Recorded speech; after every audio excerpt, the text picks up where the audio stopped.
بسم اللہ الرحمن الرحیم۔ اللہ رب العزت کا شکر ہے کہ آج پرتگال کے کیپٹل لزبن میں آپ سے ملاقات کا موقع میسر آیا۔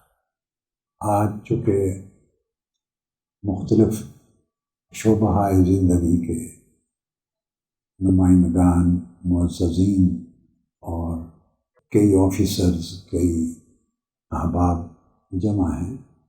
اب اس تھوڑے وقت میں جو چیز ذہن میں آتی ہے، میں نے آپ کے لیے جو چند چیزیں اپنے خیال میں رکھی ہیں، ان میں یہ کہ بیرون ملک جب آدمی اپنے وطن سے باہر جاتا ہے، خواہ آپ کا تعلق پاکستان سے ہے یا دنیا کے کسی بھی ملک سے، پرائمریلی لوگ وطن سے باہر جاتے ہیں روزگار کے لیے، جاب کے سلسلے میں، آفیشیل اپوائنٹمنٹس میں یا بزنس اور ٹریڈ کے لیے۔ بنیادی طور پہ جانے کا مقصد ہوتا ہے کہ آدمی اپنی اولاد، اپنی فیملی کے لیے بہتر وسائل جنریٹ کر سکے۔ ہر کوئی مشرق سے مغرب تک جو بھی شخص مائیگریٹ کرتا ہے، دنیا کے کسی ملک میں جا کے سیٹل ہوتا ہے، اس نوعیت کے مقاصد ہوتے ہیں سب۔ کوئی تعلیم کے لیے جاتا ہے، ہائر ایجوکیشن کے لیے، کوئی روزگار کے لیے، کوئی بہتر کاروباری مواقع کے لیے۔ کیونکہ لوگ جاتے ہیں وہاں دعوت اور تبلیغ کے عمل میں مصروف ہوتے ہیں، کئی سرکاری، ریاستی اور انتظامی ذمہ داریوں کے نبھانے کے لیے تعینات، جس طرح آپ میں سے بعض بھائی اور بہنیں اپنی ایسی آفیشیل رسپانسبلٹیز کو فلفل کرنے کے لیے۔ سو یہ ایک کامن پروسیس ہے۔ ہوتا یہ ہے کہ جب آدمی یہاں کے باہر سیٹل ہوتا ہے تو وہ ذہن میں یہ بات کاروبار میں بزی ہو جانے کی وجہ سے مصروفیات اتنی بڑھ جاتی ہیں، فوکس اتنا زیادہ ہو جاتا ہے ان امور پر جس کے لیے آدمی آیا، اس کی کچھ بنیادی ذمہ داریاں انسان کے ذہن سے اوجھل ہو جاتی ہیں،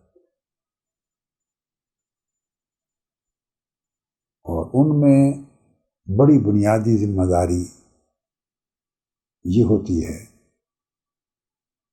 کہ آدمی اپنی اولاد کے لیے، فیملیز کے لیے، اگلی نسلوں کے لیے دنیا بناتا ہے، مگر ایٹ دا سیم ٹائم اکثر ایسا ہوتا ہے کہ اگلی نسلوں کا دین گواہ بیٹھتا ہے۔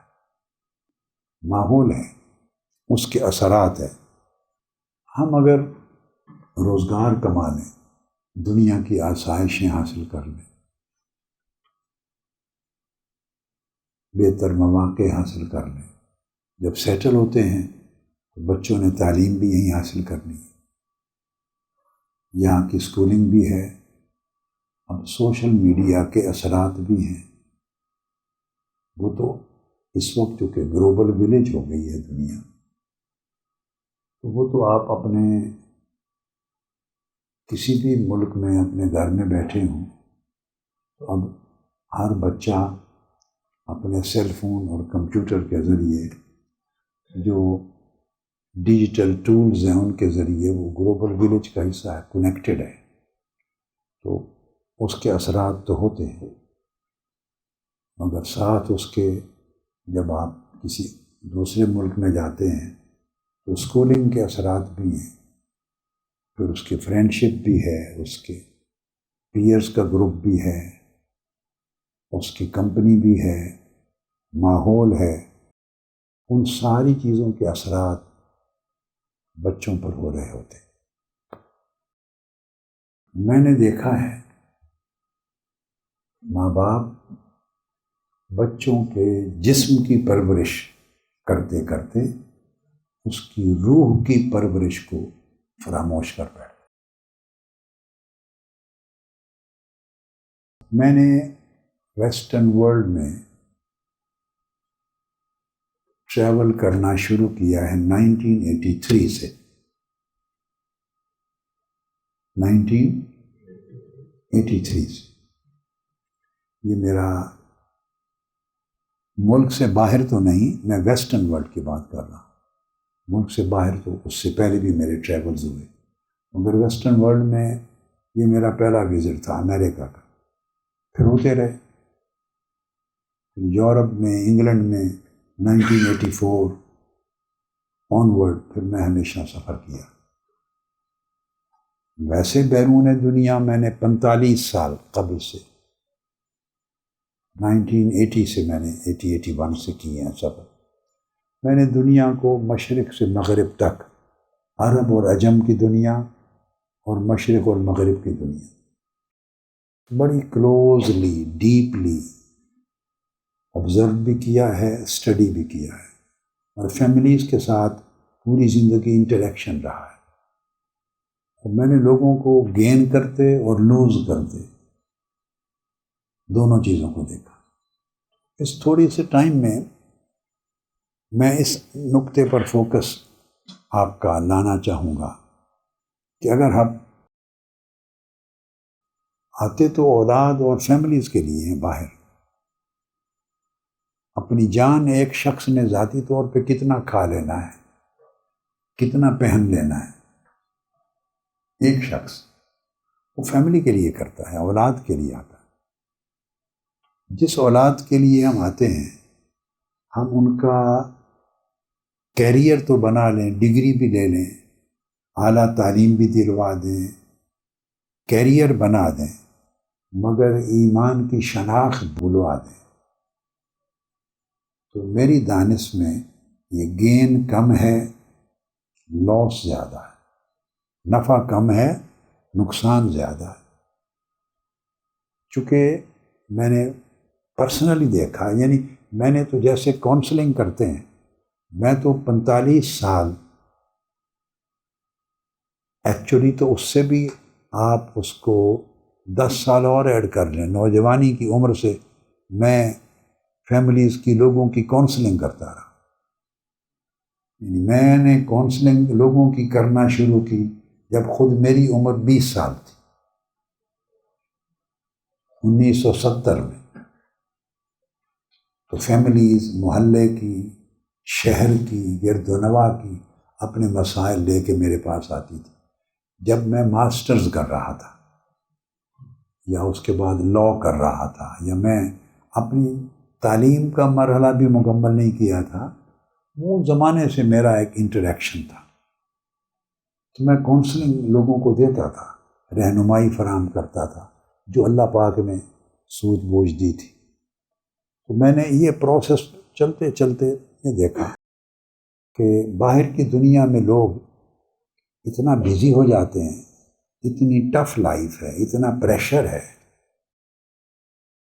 پاکستان میں بیٹھے ہوئے سمجھتے ہیں کہ شاید باہر جانے والے کو ڈالر درختوں کے ٹہنیوں پہ مل جاتے ہیں یا دریا میں بہتے ہوئے مل جاتے ہیں. جو پاکستان بیٹھے ہیں وہ پچھلے فیملی کے لوگ یوں سمجھتے ہیں، بھائی بہن اور اعزا اقارب. ان کو نہیں پتہ کہ یہاں وہ کتنی محنت کے ساتھ، کتنے آورز صرف کر کے انسان کماتا ہے. لیکن اس کمائی میں انسان اتنا کھو جاتا ہے کہ وہ جو روحانی اور اخلاقی پرورش ہے اولاد کی، جس نے اس کے دین کو سنبھالنا اور تقویت دینی، وہ نظر انداز ہو جاتا ہے. اور نتیجتاً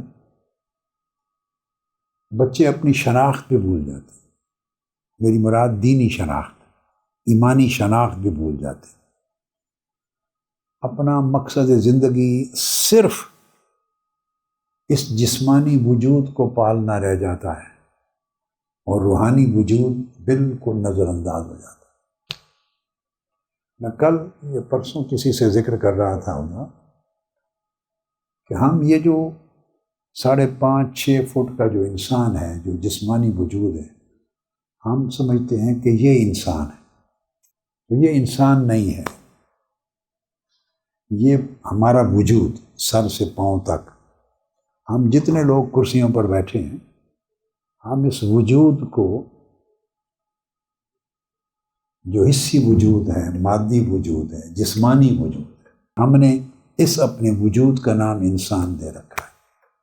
یہ انسان نہیں ہے، یہ انسان کا کنٹینر ہے، یہ برتن ہے جس کے اندر انسان رہتا ہے۔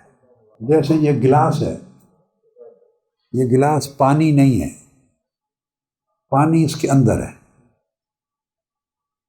آپ کو اس گلاس سے سروکار نہیں، اگر پیاسے ہیں تو آپ کو پانی چاہیے۔ اب پانی کے لیے ایک برتن کی ضرورت ہے جس میں وہ سمو سکے، اس لیے اس گلاس کی اہمیت ہے۔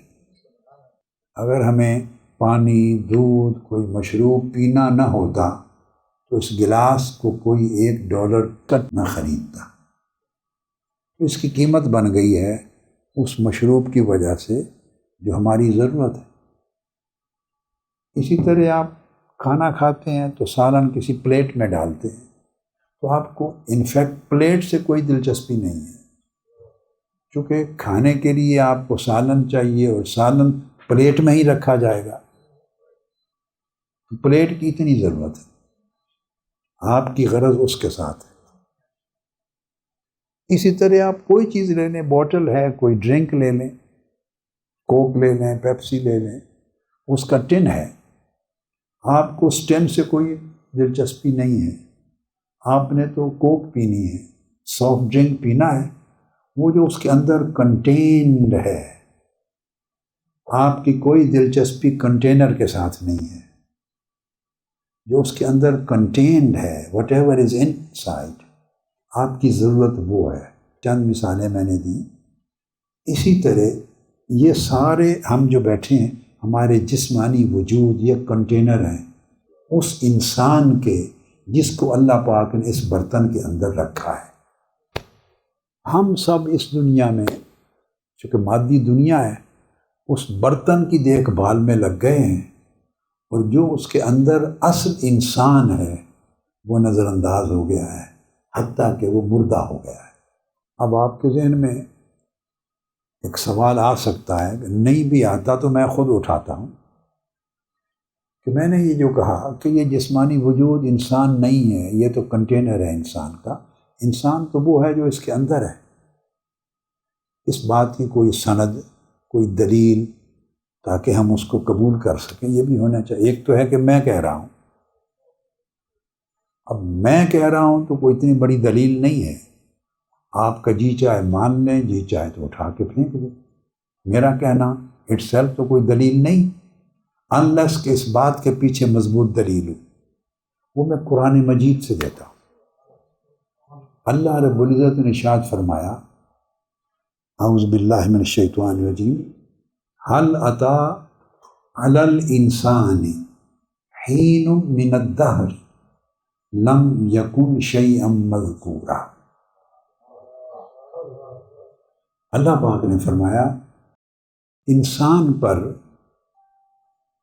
ایک زمانہ ایسا بھی بیتا ہے، طویل زمانہ انسان پر ایسا بھی بیتا ہے کہ جب اس کا کوئی نہ وجود تھا نہ ذکر تھا، یعنی اس کی فزیکل ایگزسٹنس نہیں تھی، اور وہ شیء مذکور یعنی ایسی چیز بھی نہیں تھا کہ کوئی اس کو مینشن کر سکے، کہے بھئی یہ انسان ہے، اس کو کوئی ذکر کرے، مینشن کرے، پوائنٹ آؤٹ کرے، اس کو ریکگنائز کرے، وہ قابل ذکر بھی نہیں تھا۔ تو ایسا زمانہ بھی انسان پر بیتا ہے۔ اس کا مطلب یہ ہوا کہ وجود بننے سے پہلے بھی انسان تھا، وجود بننے سے بھی انسان پہلے موجود تھا، وہ روحانی انسان تھا۔ ہم سمجھتے ہیں کہ انسان کی ابتدا پیدائش سے ہوتی ہے، یہ بھی ایک مغالطہ ہے۔ نہ پیدائش جب ماں کے پیٹ سے بچہ پیدا ہوتا ہے، نہ پیدائش سے انسان کی ابتدا ہوتی ہے، اور نہ موت سے انسان کی انتہا ہوتی. پیدائش سے انسان شروع نہیں ہوتا، انسان کا ظہور ہوتا ہے. وہ کہیں تھا مگر دکھائی نہیں دیتا تھا. لم یکن شیئا مذکورا، قابل ذکر نہیں تھا. اسی طرح موت سے انسان فنا نہیں ہوتا، وہ صرف اس جسمانی وجود کی زندگی سے اگلی جگہ منتقل ہو جاتا ہے. اس لیے موت کے لیے دو لفظ استعمال ہوتے ہیں. عرف عام میں انتقال کہتے ہیں. کیا کہتے ہیں؟ کہ فلاں شخص انتقال کر گیا. اب انتقال فنا کو نہیں کہتے. انتقال کا معنی ہے ٹرانسفر. اب ہماری پاکستان ایمبیسی کے کونسلر صاحب ہیں یا آفیسر ہیں، تو یہ یہاں اپوائنٹمنٹ سے پہلے کسی اور جگہ ان کی پوسٹنگ ہوگی. ہماری بہن ہیں کونسلر آفیسر ہیں تو کہیں اور پوسٹنگ پہلے ہوگی. 3 سال 4 سال 2 سال کے بعد ان کا ٹرانسفر ہو جائے گا. جب یہ یہاں نہیں ہوں گے تو اس کا مطلب ہے یہ ٹرانسفر ہو کے کسی اور جگہ پوسٹنگ ہو گئی، یہ ختم نہیں ہو گئے. ایسا نہیں کہ اب یہ فنا ہو گئے. ہر آفیسر ٹرانسفر ہوتا ہے، ہر شخص ٹرانسفر ہوتا ہے. اسی طرح انسان کی موت کو انتقال کہتے ہیں کہ پہلے وہ اس جگہ اس کی پوسٹنگ تھی، اب ٹرانسفر ہو کے وہ دوسری ورلڈ میں شفٹ ہو گیا. تو موت صرف انتقال کا ایک مرحلہ ہے. پیدائش دروازہ ہے اس دنیا میں انٹر ہونے کا. موت دروازہ ہے اس دنیا سے ایگزٹ کرنے کا، نکل کے اگلی دنیا میں جانے کا. تو انسان تو پیدائش سے پہلے بھی تھا اور موت کے بعد بھی ہے. اگر موت کے بعد انسان نہ رہے تو قبر میں سوال و جواب کس سے ہو رہا ہے؟ مجھے پوچھا جا رہا ہے کون ہے تیرا رب، تیرا دین کیا ہے. اور حضور علیہ الصلوۃ والسلام کی صورت مبارکہ دکھائی جاتی اور پوچھا جاتا ہے تو ان کے بارے میں کیا عقیدہ رکھتا تھا، پہچانتے ہو تم یہ ہستی کون ہے. یہ جو اس سے سوال و جواب ہو رہے ہیں اور عذاب و ثواب ہو رہا ہے، تو کوئی تو ہے نا جس کے ساتھ یہ بیت رہا ہے. وہ کون ہے؟ وہ انسان ہے. صرف اس کی اب ہیئت بدل گئی، اس کی ہیئت بدل گئی. پھر اس دنیا کے بعد اسی انسان نے پھر یوم بعث کو پھر کھڑا ہو جانا ہے. اس کی ریسرکشن کہتے ہیں. اور جو ریسرکشن ہے وہ اس کی کنسٹرکشن ہے. وہ دوبارہ پھر اس کا ایک زمانہ گزرنا ہے، پھر اس نے آگے جنت یا دوزخ چلے جانا ہے. تو اس کی اینڈ لیس لائف ہے.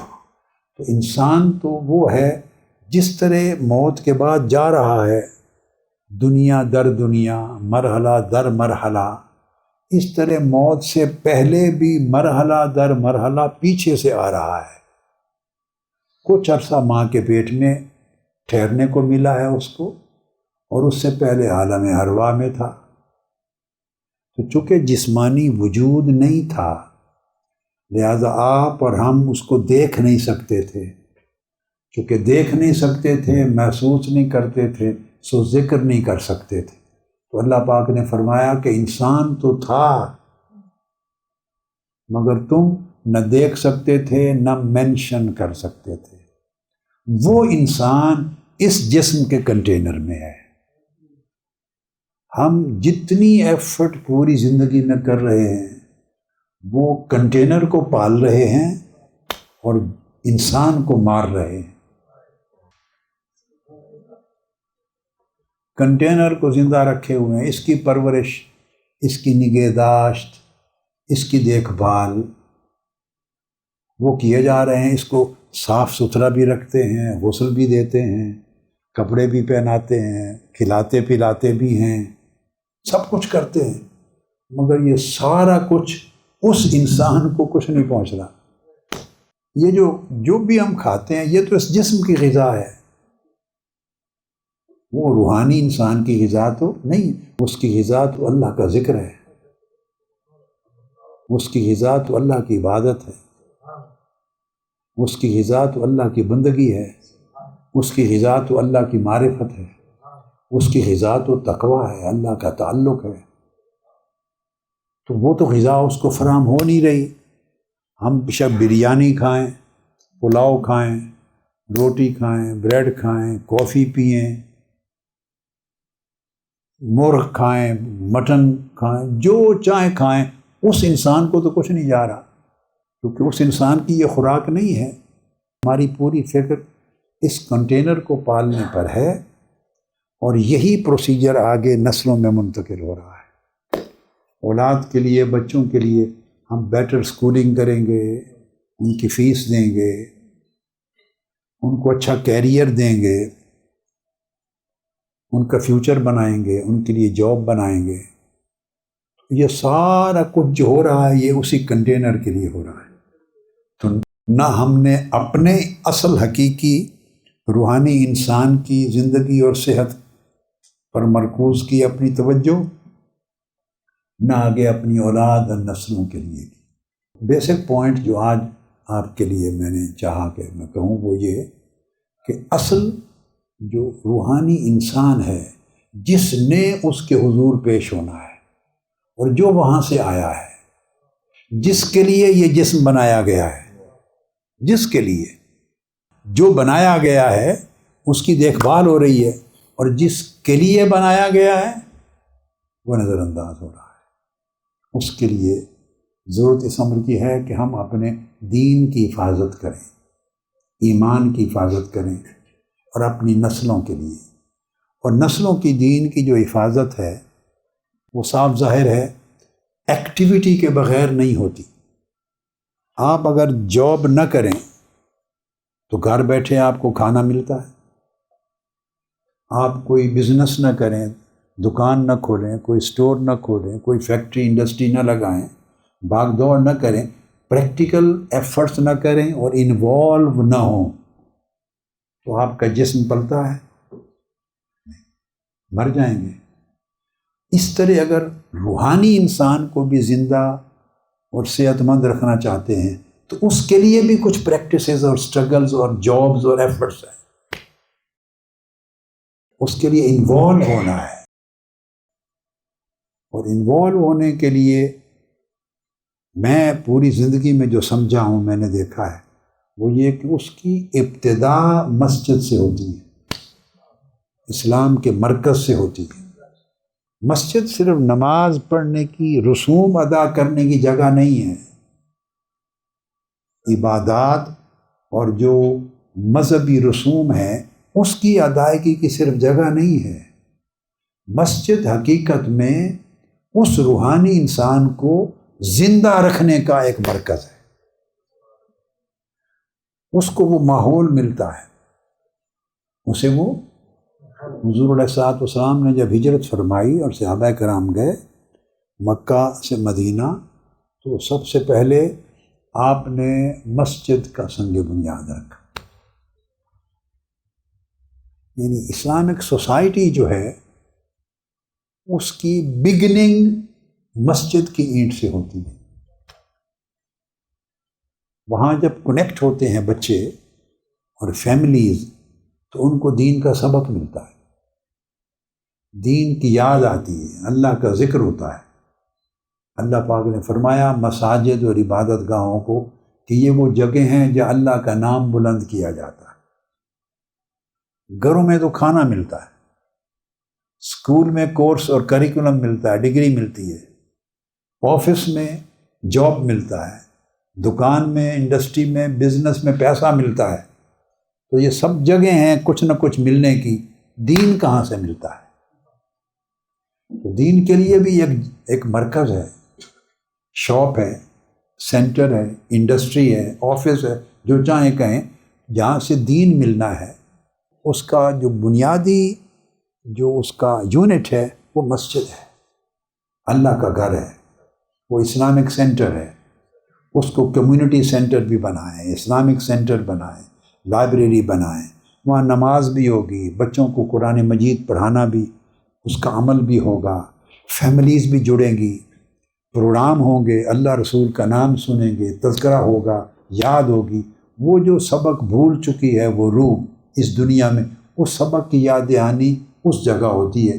تو جیسے ہر روز آپ کسی جگہ جاتے ہیں تو آپ کو تنخواہ ملتی ہے یا سامان ملتا ہے اس دنیا کا، اس طرح آپ ہر روز بچوں کو کسی جگہ لے جائیں گے تو ان کے روحانی انسان کو خوراک ملے گی۔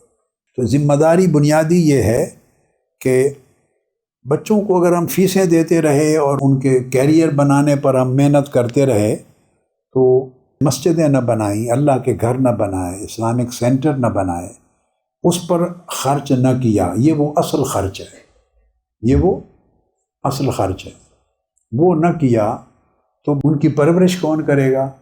ان کی پرورش کریں گے اسکول، ان کی تربیت کرے گا سوشل میڈیا، ان کی تربیت کرے گی بیرونی فضا، فرینڈشپس، پیئرز، ماحول، وہ باہر کی فضا اس کی پرورش کریں گی، تو پھر جس فضا میں وہ پل رہا ہے وہی مائنڈ بنے گا، وہی اس کا سوچ بنے گی، وہی اس کا فکر بنے گا، پھر وہی عقیدہ بنے گا، وہ اللہ رسول اور دین سے لا تعلق ہو جائے گا۔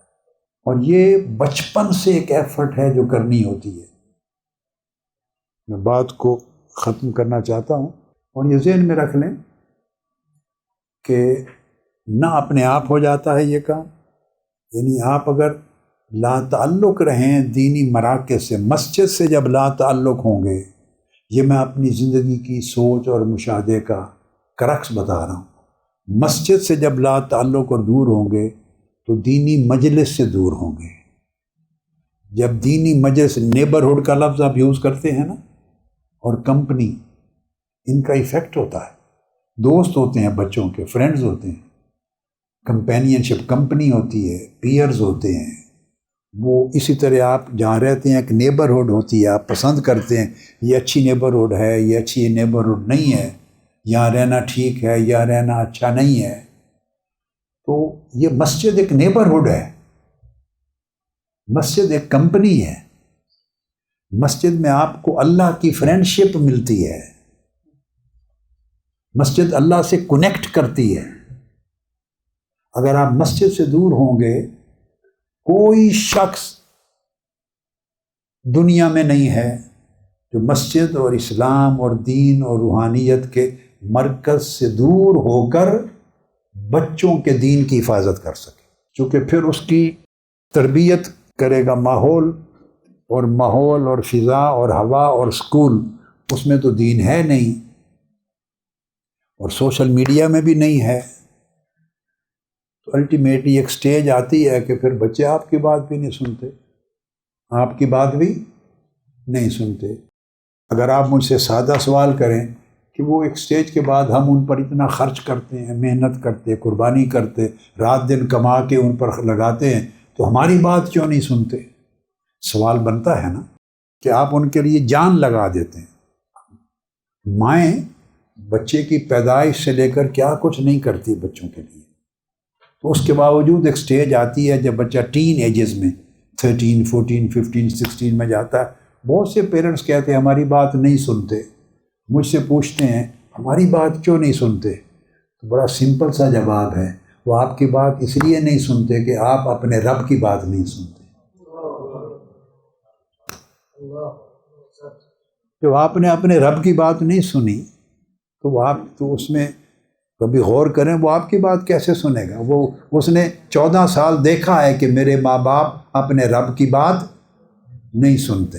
رب نے ذمہ داری عائد کی ہے نا کہ اولاد کی نگرانی کریں، تربیت کریں، نماز پڑھائیں، قرآن سے جوڑیں، اللہ سے جوڑیں، رسول سے جوڑیں، نیکی سے جوڑیں، ان کا ایمان مضبوط کریں، تربیت کریں۔ اللہ نے حکم دیا ہے نا، ذمہ داری لگائی ہے، قُوا أَنفُسَكُمْ وَأَهْلِيكُمْ نَارًا، اپنے آپ کو اور اپنی فیملی، بیوی، بچوں کو دوزخ سے بچاؤ۔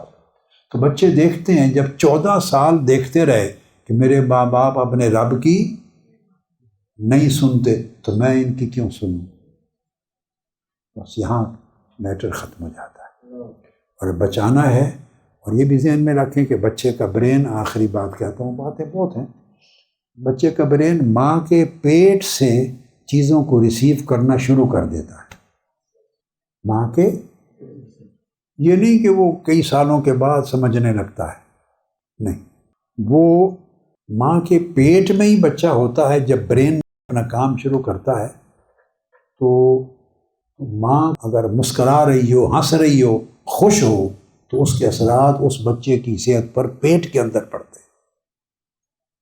ماں غصہ کر رہی ہو، اونچا بولے، پریشان ہو، ڈاؤن ہو، اس کی صحت پہ اثر پڑتا ہے۔ جو کچھ آپ اس کو یوں کر لیں کہ ایک سمپل سی بڑی سادہ مثال دیتا ہوں جس کو آپ سمجھ جائیں گے، باقی تو بڑی چائلڈ برین سے ریلیٹڈ بڑی سائیکولوجیکل اور نیورولوجیکل سبجیکٹس ہیں، ڈیپتھ میں میرے ان پر بڑی ٹاکس ہیں، بڑی گفتگو ہیں، میری بکس بھی ہیں مگر میری ایڈوانسڈ سبجیکٹس کے حوالے سے بڑی ہیں۔ ایک سادہ بات بتاتا ہوں، کئی بار آپ نے دیکھا ہوگا چاول کھائیں یا دال کھائیں، ماں پلاؤ کھائے یا دال کھائے، وہ پلاؤ، چاول کے دانے اور دال بچے، جو چھوٹا بچہ جو ماں کا دودھ پیتا ہے اس کے سٹول میں نکلتا ہے۔ چاول ماں نے کھائے، دال کھائی ہے، اس کے سٹول سے نکل جائے گا۔ یہ نظام ہے، نظام بعث ہے جو اللہ پاک نے موت و حیات کا نظام بنایا، کہ چاول کھائے یا جو بھی کھانا کھایا وہ تو ایک پروسیس ہے، کیمیکل پروسیس، کھاتے کھاتے اس کا تو وجود ہی ختم ہو گیا۔ جب ماں کے پیٹ میں وہ خوراک گئی، آپ سمجھ گئے نا بات کو، تو وہ تو کیمیکلز بن گئے، اس سے خون بنا، اس سے دودھ بنا، اس سے تو نہ چاول رہے، نہ دال رہی، نہ کوئی وجود، نہ گوشت، کوئی چیز، ساری چیز چینج ہو گئی۔ اس سے دودھ بنا ماں کے وجود میں، اب دودھ میں تو چاول اور دال نہیں ہے، اس بچے نے وہ دودھ پیا، اس دودھ سے اس کی خوراک بنی، اور جب سٹول کیا تو دوبارہ ریورٹ ہو کر، جیسے دوبارہ مرنے کے بعد انسان پیدا ہوگا، اللہ پاک ہر روز خوراک کے مرنے کے بعد بچے کے سٹول میں پھر دوبارہ ریکنسٹرکٹ کر کے، ریسرکٹ کر کے دکھاتا ہے کہ اس طرح تم فنا ہو جاؤ گے، پھر زندہ کیے جاؤ گے۔ وہی چاول، وہ دال بچے کے سٹول میں مل جائے گی آپ کو۔ ایک نظام ہے۔ تو جس طرح یہ خوراک بچے پہ اسی طرح اثر کرتی ہے، اس طرح ماں کا موڈ اثر کرتا ہے۔ نیورل کنیکشنز ہوتے ہیں، نیورل کنیکشنز نیورولوجی میں اور چائلڈ نیورو سائنس میں اور چائلڈ برین سائنس میں یہ چیزیں آپ کو ملتی ہیں کہ وہ نیورل کنیکشنز ایک ایک سیکنڈ میں ملینز کے حساب سے بنتے ہیں۔ بچہ پسند ناپسند، لائکنگ ڈس لائکنگ اس کے اندر شروع ہو جاتی ہے ماں کے پیٹ سے، اور پیدا ہوتے ہی سال 2 سال کے اندر وہ کہیں کنیکٹ ہو رہا ہے، ڈسکنیکٹ ہو رہا ہے، اس کی شخصیت بن رہی ہے، اور اس کا ایک پرنٹ ہو رہا ہے اس کی شخصیت پر، ذہنوں پر۔ بول نہیں سکتا، ایکسپریس نہیں کر سکتا، مگر ہر چیز کے اثرات لے رہا ہے۔ لیتے لیتے ماں باپ کی آنکھیں بند رہتی ہیں، وہ سمجھتا ہے کہ لاڈ کا ٹائم ہے، ابھی بچہ ہے۔ جب ماں باپ کی آنکھیں کھلتی ہیں، اس وقت جو کچھ اس نے بننا تھا وہ بن چکا ہوتا ہے، اس کے بعد اب بدلنے کا کچھ نہیں رہ جاتا۔ یہ ابتدائی چند سالوں میں 3 4 5 سال میں اس کی شخصیت کمپلیٹ ہو جاتی ہے۔ بڑی تیزی کے ساتھ نیورل کنیکشن وغیرہ پیدا ہوتے ہیں، ملینز کے حساب سے، اور پھر اس کا برین کام کرتا ہے۔ تو یہ تربیت کا عمل بچوں کو پیدائش سے پہلے تو شروع ہو جاتا ہے، مگر پیدائش کے ساتھ انگلی پکڑ کے چلنے سے بھی پہلے جس راہ پہ ڈالیں گے بچہ انکانشیسلی اس راہ پہ چل پڑے گا۔ جس ماحول میں، مسجد میں، مرکز میں، اسلام کی جگہ پہ لے جائیں گے، بچہ اس سے مانوس ہو جائے گا۔ لہٰذا میں ختم اس نقطے پر کرتا ہوں، یہ آج کی ملاقات کا میسج ہے کہ یہاں جب بیٹھے ہیں تو وہاں میں آپ سے کہوں گا، یعنی آپ نے کام شروع کیا ہے، مسجد بنائیں، خالی تنظیم، میری کیسٹیں سنائیں لوگوں کو یا ڈاکومنٹری دکھائیں، اس سے کچھ حاصل نہیں ہے۔ وہ ڈاکومنٹری دکھاتے رہیں، وہ میری ذات سے واقف ہوں گے، میرے کاموں سے واقف ہوں گے، اس سے نسلوں کا کیا بنے گا؟ اصل یہ ہے کہ ان کے اندر ان کے دین اور ایمان کو ریسرکٹ کریں، دوبارہ زندہ کریں۔ تو جتنی ہو سکے نیبرہڈز میں مسجدیں بنائیں، مرکز بنائیں، جہاں بھی بنا سکے، تاکہ قریب قریب فیملیز اپنے بچوں کے ساتھ جا سکیں۔ اور وہ پڑوس، بات ختم کرنا چاہتا ہوں، مسجد کیا، میں نیبرہڈ کا لفظ بولا تھا نا، مسجد کیا ہے؟ اللہ کا پڑوس ہے.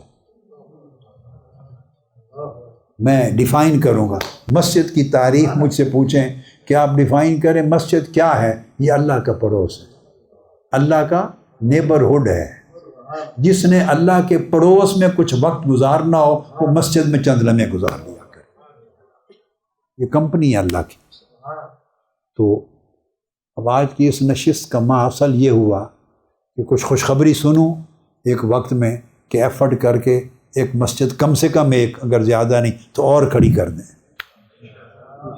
اللہ کا گھر کھڑا کر دیں. اور ایسا گھر جہاں فرقہ واریت نہ ہو، جہاں فرقہ واریت نہ ہو، جہاں لوگ مختلف ٹائٹل لے کے نہ نکلیں، وہاں صرف اللہ کے بندے بنیں اور آقا علیہ السلام کے غلام بنیں اور ان کے ایمان کو ریسرکٹ کیا جائے، زندہ کیا جائے. تو اگر یہ ہم کر گزریں تو اس کا مطلب ہے پرتگال یا باہر آنے کا حق ادا کیا. ورنہ تو جسم کو کھلائیں گے، کھائے گا، پیے گا، بالآخر مٹی میں مل جائے گا. اصل انسان ہمارا بھی بھوکا رہے گا، مردہ ہو جائے گا، اولادوں کا بھی بھوکا رہے گا، مردہ ہو جائے گا. اللہ پاک ہمیں توفیق دے کہ ہم خیر کے لیے جڑیں اور جڑ کے اس دنیا میں اللہ اور اللہ کے رسول کے حکم کی تعمیل میں کچھ خیر کے مرکز قائم کر سکیں. میں آپ کے لیے پھر دعا کرتا ہوں، اللہ پاک آپ سب کو دنیا اور آخرت کی سلامتی عطا. والسلام علیکم ورحمۃ اللہ وبرکاتہ.